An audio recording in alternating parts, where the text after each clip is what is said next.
ओम श्री त्रिपुरसुंदर्यै नमः। सौंदर्यलहरी श्लोक 51-52।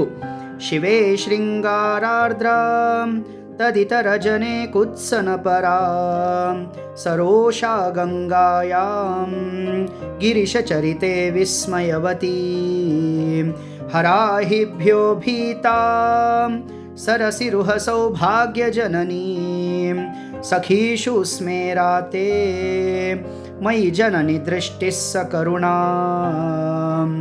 गते कर्णाभ्यर्णं गरुत इव पक्ष्माणि दधति पुराम्भित्तुश्चित्तं प्रशमरसविद्रावणफले इमे नेत्रे गोत्राधरपतिकुलोत्तं सकलिके तवाकर्णाकृष्ट स्मरशरविलासं कलयतः।